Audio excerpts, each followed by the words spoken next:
have 4 great tips for you to improve your conversion rate in less than 36 hours. So keep watching to see what they are. Running an online store is hard. I mean, not only do you have to have good product market fit, get the right traffic to your store, make sure that your cash flow is on point, but there's a whole host of other things that you need to take care of in order to make money and be successful online. While all these things are important, one thing that you can truly control is improving and optimizing your conversion rate. When you optimize your conversion rate, you make sure that your ad spend dollars are really working for you. So I'm going to cover 4 ways that you can improve your conversion rate in less than 36 hours.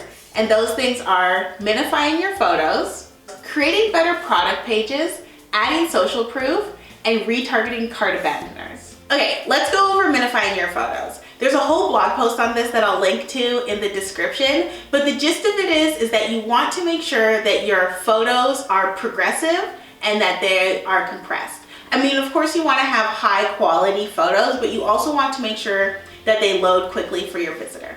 So using progressive JPEGs on your website is a really great way to enhance the user experience and improve your page load speed. So what a progressive JPEG is it kind of loads blurry instead of a baseline JPEG, which loads line by line. So instead of your shopper seeing just a blank space, they'll at least see a blurry photo while the photo is loading in the background. So here's why you should care. When your page load speed increases from 1 to 3 seconds, then your bounce rate will increase by 32%. And you cannot afford to have traffic coming to your page and bouncing, especially traffic that you paid for. That's a complete waste of money. So fixing this solution takes between 1 and 5 hours, and it really depends on how many photos you have and what your budget is. So there are a lot of really great Shopify apps that minify photos. I personally use Minify SEO Image Optimizer on my Shopify store, but I will link to a bunch of other solutions that you can use on your Shopify store. This is a good solution because you just have to click a button and your images are compressed in like seconds. You can also DIY your image compression and making your images progressive. I will also link to the solutions that I use online that are free. So basically, minifying your images is a really great way to improve your page load speed, and that will improve your conversion rate. So the next thing is to make your product page enticing. So what does that really mean? Of course, that means having great images that are progressive and easy to load, but it also means making sure that you are taking the right product photos. So taking lifestyle photos, taking close-up shots, making sure that you're using natural sunlight to take your photos. Or if you are hiring somebody, of course, then they have professional lighting so that the color is as true to what it is in real life online. There's another video that I will link to about how to take great photos on your phone. So you can take your own photos or get a professional to do it. The other thing about the product page is that you want to have really great descriptions. So descriptions really sell the product because the person can't be there in person to touch your product. So you want to make sure that you have all your details. You want to say how long something is, what the inseam is, the weight, if you're selling jewelry or watches or anything like that. You want to make sure that you have enough information on your page so that your shopper can make an informed decision. Now, when you have too much stuff on your page, it becomes overwhelming. So I personally like to use tabs. I will link to the solution that I use on my Shopify store. So depending on how many items I have in my tabs, it'll either be an accordion or it'll be tabs in a horizontal format. And this is great to break up information and to add shipping information so that people don't ever have to leave the product page to have their questions answered. All right, the third thing that you want to do is you want to use social proof on your online store. A lot of people use really simple social proof, like showing how many people are looking at a product or giving limited stock warnings. And those are really great ways to show that your product is popular with other shoppers.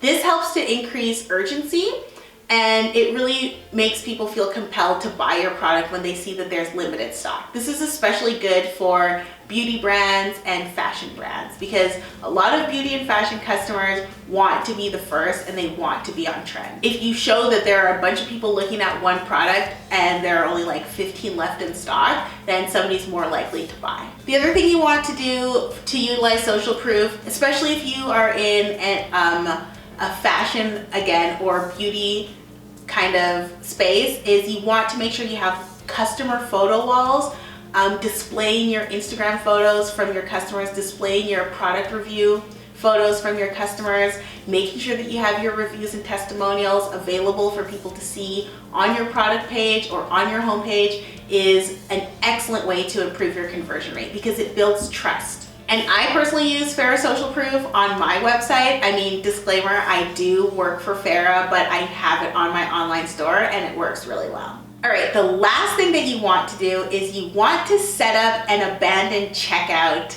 email or sequence of emails. A really great way to utilize your transactional emails that Shopify already has is by creating a personalized, branded transactional email for your customers. Now, the reason that you need to set up an abandoned checkout email is because, especially on mobile, people are busy. I mean, some people are at a stoplight and they're shopping online, or some people are just waiting for somebody to come back from the washroom at the restaurant when they're having dinner. So you don't know why people are being interrupted in the checkout experience, but you want to make sure you don't leave any money on the table by not retargeting or re-engaging with the people who have abandoned their checkout. The reason that you really need to care about abandoned checkout emails is because transactional emails are like the #1 opened email for any e-commerce store, and abandoned checkout emails get a 45% open rate. I personally use Spently to take care of my transactional emails, and it's a really simple service to use. I just added my brand colors and my logo, and it'll pull the information from what the people left behind into the transactional email. When you're writing these emails, you want to make sure that you have really persuasive copy. The things that you want to focus on are creating emotional copy, creating FOMO in your email, saying like, we've held your cart for 30 minutes, make sure you check out now so that you don't lose these great products. So those are the kind of emotions that you want to evoke from your customers. You want to make sure that they feel like they may miss out if they don't finish their checkout sequence right now. You can also offer them a discount on their next purchase if they purchase now, but you want to create copy that either incentivizes them or creates an emotional response. The last thing that you want to do in your transactional email is show multiple links. You want to make sure that your customers are getting the information that they need to check out because they may have some unanswered questions and that's why they abandon their cart. So what are the easiest things to do in order of simplicity? The easiest thing to do is to minify your photos. The next easiest thing to do is add social proof, then your cart abandonment sequence, and honestly, one of the hardest things to do on this list is the product description. You have to dedicate a lot of time to it, but if you do it, it will be totally worth it. So if you have any questions or you need any help with improving your conversion rate, you can leave a comment below or you can reach out to me on LinkedIn. I am always available and I'm always happy to help. Bye.